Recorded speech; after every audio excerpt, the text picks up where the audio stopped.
बघा आता आज आपला मायक्रोसॉफ्ट एक्सेल मध्ये ड्रॉ टॅब हा आपला टॉपिक असेल. काय बघणार आहे आपण तर रिबन मध्ये तो ड्रॉ टॅब ऍड करायचा कसा, नवीन पेन कसा ऍड करायचा, रिमूव्ह कसा करायचा, हायलायटर कसे ऍड करायचं, इरेजरचा वापर कसा करायचा आणि ड्रॉ सिम्बॉलचा वापर कसा करायचा, या सगळ्या गोष्टी आपण आजच्या भागामध्ये बघणार.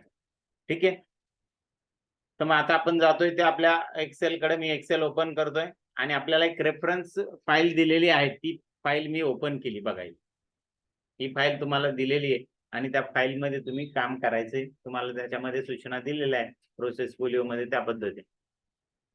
मग आता आपल्याकडे इथे ड्रॉ टेबल दिसत नाहीये, दिसतोय का ड्रॉ टेबल? नाही दिसत आहे. मग तो आपल्याला ऍड करायचा. आपण वर्ड मध्ये सुद्धा ड्रॉ टेबल हा ऑप्शन आपण बघितला. ड्रॉ टेबल कसा ऍड करायचा हे शिकलो होतो, आठवते काही? सांगा मग. फाईल मध्ये ऑप्शन्स मध्ये जायचं, ऑप्शन मध्ये कस्टमाइज रिबन आणि त्याच्यामध्ये ड्रॉ टेबल. बघा या ठिकाणी ड्रॉ टेबल आणि ओके म्हटलं, आपला ड्रॉ टेबल इथं आला. एक नवीन इन्सर्ट नंतर एक ड्रॉ टेबल तुमचा ऍड झाला. समजलं मग कसा ऍड करायचा? त्याच्यानंतर या ड्रॉ टेबलवर मी क्लिक करतो. ड्रॉ टेबलवर क्लिक केल्यानंतर इथं बाय डिफॉल्ट इरेजर, नंतर मग काही इथं हे पेन आहे 0.5 mm चा, हा हायलाइटर आहे येलो कलरचा 6 mm चा, त्यानंतर हा ही पेनच आहे ब्लॅक कलरचा 5 mm चा. या व्यतिरिक्त तुम्हाला जर काही पेन किंवा पेन्सिल ऍड करायची असेल तर या ऍड पेन या ऑप्शन मधून तुम्ही करू शकता. पेन्सिल करायची पेन्सिल, पेन करायचं पेन, हायलायटर करायचं हायलायटर. मग समजा मला पेन करायचा आहे, पेन ऑलरेडी आहे 2 तिथं, एक वेगळ्या कलरचा करायचा, समजा मला या ग्रीन कलरचा करायचा. ओके, आणि त्याची जाडी किती ठेवायची ते आपण इथून ठरवू शकतो. Thickness 3.5 mm. ओके, झाला, ऍड झाला. आणि तो पेन घेऊन आपण पाहिजे तसं इथं ड्रॉइंग करू शकतो. बघा याच्यामध्ये ड्रॉ करू शकतो आपण, आहे ना. आणि इरेजरचा वापर करून ते इरेज पण करून टाकू शकतो. बघा त्याच्यावर इरेजर क्लिक केलं तर ते इरेज होऊन जाणार. एवढा जाडीचा पेन काही कामाचा नाही माझ्या. मग मी हा रेड पेन घेतोय, तर रेड पेन सिलेक्ट करून, मग तुम्हाला एखाद्या नावाला हायलाइट करायचंय किंवा एखाद्या मार्काला हायलाइट करायचंय तर तुम्ही अशा पद्धतीने हे पेन घेऊन, किंवा हायलायटर, बघा हायलायटरने काय होतं, असं हायलाइट होत. पण पेनने काय होतं, जर तुम्ही पेनने जर त्यावर काही ड्रॉ केलं तर ते डिलीट होऊन जाईल. बघा दिसणार नाही. हायलायटर मध्ये जो कलर वापरलेला असतो तो कलर कसा असतो, ट्रान्सपरंट असतो, म्हणजे मागचं टेक्स्ट सुद्धा तुम्हाला तिथं दिसते. आणि प्लस ती जो मॅटर आहे तो मॅटर काय झालेला असतो, हायलाइट. बघा मी इरेजर सिलेक्ट करतो आणि हे जे ड्रॉ केलेलं आहे ते सगळं डिलीट करतो. बघा इरेज करतो. बरं समजलं? मग तर या पद्धतीने तुम्ही हे नवीन पेन काढून टाकायचं. आता हा पेन खूपच जाडीचा झालेला आहे, मग मी हाला काढून टाकायचं. त्यावर क्लिक करायचं. क्लिक केल्यानंतर या ठिकाणी एक ड्रॉप डाऊन ॲरो येतो, त्या ॲरोवर क्लिक करा आणि क्लिक करून सगळ्यात शेवटी डिलीट म्हणून ऑप्शन, त्या डिलीटला क्लिक केलं का तो निघून गेला. ठीक आहे. त्या व्यतिरिक्त तुम्ही आणखी काय बघितले होते, इथं मॅथचे इक्वेशन्स टाकायला शिकला होता. मग मी पहिले तो पेन जो सिलेक्ट केलेला आहे तो काढून टाकतो आणि मग मॅथ इक्वेशन कडे जातो.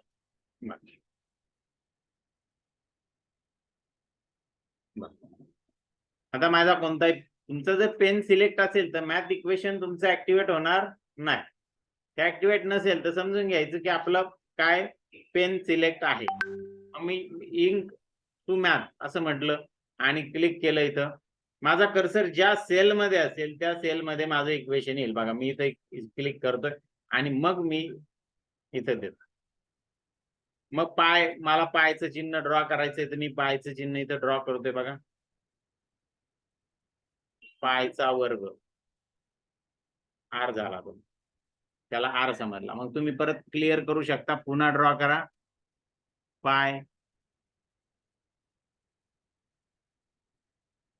चा वर्ग. बघा आला, इन्सर्ट म्हटलं. तुम्ही ज्या ठिकाणी आहात तिथं ते इन्सर्ट झालं. मग ते एक ऑब्जेक्ट म्हणून इन्सर्ट होतं. तुम्ही त्याला पाहिजे त्या ठिकाणी उचलून नेऊ शकतात. या पद्धतीने आहे. आणि त्याची जी साईज आहे ती 11 आहे, ती वाढवून तुम्ही मोठी पण घेऊ शकतात. येते लक्षात. अशा पद्धतीने तुम्ही मॅथ इक्वेशन पण तुम्हाला घेता येते. तुमच्या मॅथच्या पुस्तक उघडा आणि मॅथच्या पुस्तकामधून काही इक्वेशन तुम्ही इथं तयार करून बघा उद्या आल्यानंतर. येईल करता मग. ठीक आहे, पुढे जाऊ आपण ड्रॉ टेबल कडे. ड्रॉ टेबल मध्ये समजलं मग पेन कसं ऍड करायचं, त्याच्यानंतर इरेजरचा वापर कसा करायचा.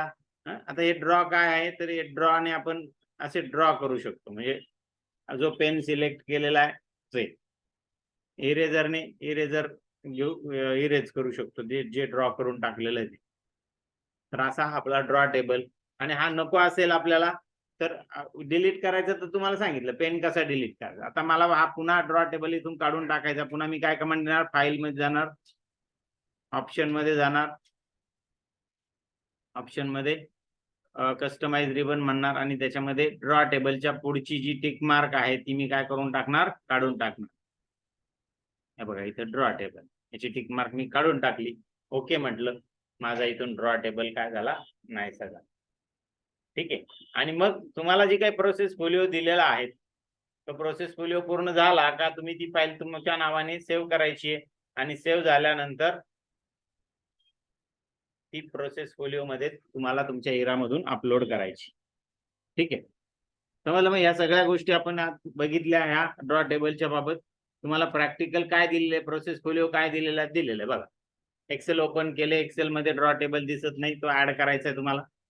निळ्या रंगाचा नवीन पेन ऍड करायचा आहे. 6 mm च्या जाडीचा लाल पेन ऍड करायचा आहे. नंतर पेन्सिल ऍड करायची आणि ती पेन्सिलने रेस्टॉरंट शब्दाला असं हायलाइट किंवा त्याच्या भोवती सर्कल काढायचं आपल्याला. आणि delete black pen from pen group मधून ब्लॅक पेन डिलीट करायचा आहे. नंतर पिवळ्याने हायलाइट करायचंय तुम्हाला. नंतर मॅथ इक्वेशन टाकायचे. रोबोट शब्दाला लाल पेनने अंडरलाईन करायची आहे. पाय पाय पाय हे चिन्ह वापरायचे तुम्हाला, घ्यायचे फाईल मध्ये. आणि 1 mm जाडीच्या काळ्या रंगाचा नवीन पेन पण तुम्हाला त्याच्यामध्ये जोडायचा. आणि तुम्ही जोडलेल्या पेन ग्रुप मधील red highlighter, blue colour pen तुम्हाला काय करायचे, डिलीट करायचे. आणि पुन्हा तुम्ही जो ऍड केलेला टेबल आहे तो काय करायचा आहे, रिमूव्ह करून काढून टाकायचा तुमच्या रिबनवर. येईल करता मग. आणि मग हे सगळं झालं की तुमच्या नावाने फाईल सेव्ह ॲज कमांडने ही फाईल सेव्ह करा आणि सेव्ह करून ती कुठं टाका, डॉक्युमेंट फोल्डर. बरं, पुढे बघा इथं आपल्याकडे डू इट युअर सेल्फ आहे. डू इट युअर सेल्फ 32 नंबरचा आपला काय त्याच्यामध्ये ते आपण प्रश्न बघू. डू इट युअर सेल्फ मध्ये मी स्टार्ट करतो. In given worksheet select cell D10 ते D15 and merge cell using home tab. Merge करायच्या D10 ते D15. बघा आता मी पहिले त्या सिलेक्ट करतो. D10 ते D15 कुठे आहे, D10 ते D15 हे बघा इथं दिसतंय. इथं हे बघा या D10 पासून तर इथं D15 पर्यंत मी काय केलंय, सिलेक्ट केलं. आणि सिलेक्ट करून मला काय करायचं, त्या मर्ज करायच्या. मर्ज करण्यासाठी कुठं कमांड आहे आपल्याकडे, होम टॅबला. या होम टॅबवर इथं मर्ज अँड सेंटर किंवा मग या ड्रॉपडाऊनला ॲरोला क्लिक करून तुम्ही आणखी पर्याय घेऊ शकतात. बरोबर, चला करू आपण. मी करतोय इथं मर्ज सेलला क्लिक करतो. त्याच्यामध्ये ऑप्शन मी निवडला.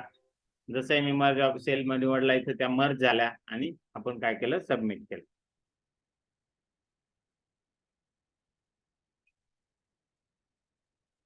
बघा पुढे display sheet select row 18 19 select करायचं आणि त्यांना काय करायचं, डिलीट करायचं. तुम्हाला डिलीट 18 आणि 19 जातोय मी खाली. कुठे 18 19 हे बघा हे 2 रो मी सिलेक्ट केले. सिलेक्ट केल्यानंतर कुठे आपल्याकडे ऑप्शन, इथं डिलीट ऑप्शन आहे बघा. आहे ह्या डिलीट मध्ये डिलीट शीट रो हा ऑप्शन आपल्याला निवडायचा.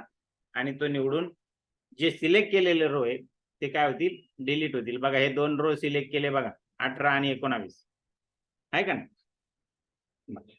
आणि डिलीट रो ला मी क्लिक करतो, गेले ते डिलीट झाले. आणि सबमिट करतो मी पुन्हा.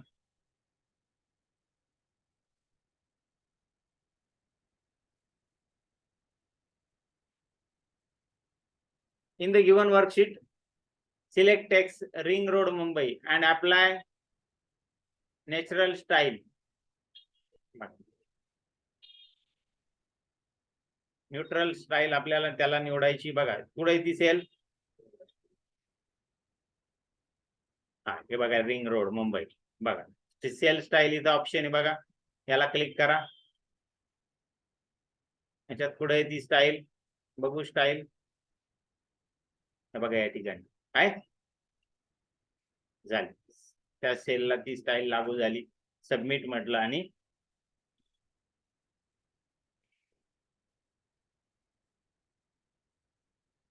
पुढे जाऊ. In display worksheet select cell C4 and apply standard orange font colour using font group. Orange colour द्यायचा आपल्या C4 ला. C4 कुठे आहे बघा, हा C कॉलम आणि ही 4th रो. हे बघा इथं मी पहिले सिलेक्ट करतो. सिलेक्ट करून मला त्याला रेड कलर द्यायचा, कोणता, ऑरेंज कलर आहे बघा इथून. ऑरेंज कुठे, ऑरेंज हा बघा, हा ऑरेंज कलर, हा बघा ऑरेंज आहे का. इथं खाली नाव येतं, आपण तिथे जर थांबलो तर आपल्याला त्या कलरचं नाव आपल्याला डिस्प्ले होतं. पण थोडं थांबावं लागतं, त्याला टूल टिप असं म्हटलं जातं. त्याला सिलेक्ट करा आणि त्या फॉन्ट कलरचा आहे झाला, बदल झाला ना, सबमिट करा.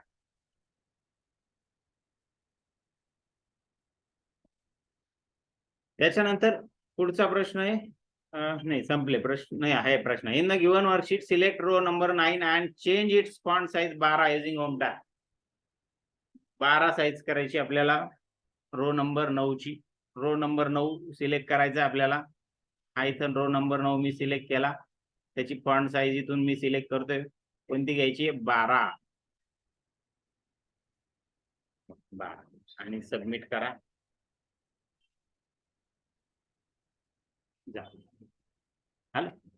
झाले 5 प्रश्न आपले पूर्ण झाले. पुढे आला आपल्याकडे सिम्युलेशन क्वेश्चन. बघू सिम्युलेशन क्वेश्चन मध्ये काय आहे आपल्याला दिलेलं. स्टार्ट करतोय मी. 2 प्रश्न इथं. न्यू ब्लँक डॉक्युमेंट तुम्हाला ओपन करायचंय and then how will you, म्हणजे तुम्हाला नवीन ब्लँक डॉक्युमेंट तयार करायचं. मग कुठे जावं लागेल तुम्हाला, फाईल टॅब मध्ये. बघा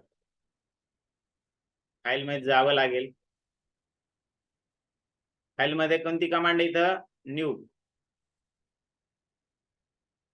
बघा फाईल मध्ये कोणती कमांड वापरायची, न्यू. आणि त्याच्यामध्ये काय घ्यायचं, ब्लँक वर्कबुक आहे का. झालं ब्लँक, आणि तो प्रश्न काय होणार, पूर्ण होणार. त्याला काही सबमिट करायची गरज नाही, ऑटोमॅटिक सबमिट होतो.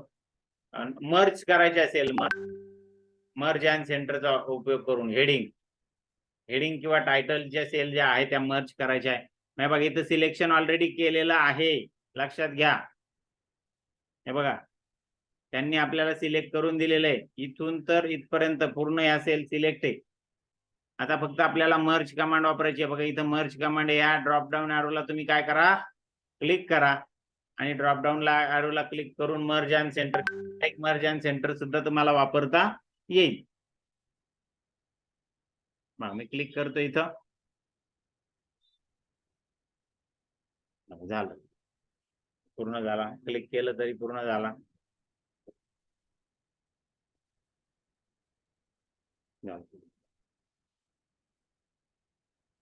बरं संपला. हा पण प्रश्न काय झाला, पूर्ण झाला. पुढे जाऊ. आजचा होमवर्क आहे तुम्हाला पेज नंबर 126 ते 130 या पानावरचं बुक्स तुम्हाला काय करायचे, माहिती वाचून यायची. त्याच्यानंतर ही तुमची आन्सर समरी आहेत, गेली आता ती आन्सर समरी. पण तुम्हाला मी टेस्ट पाठवून ठेवली बघा, बऱ्याच जणांनी सोडवली पण आहे. कोणी कोणी सोडवली,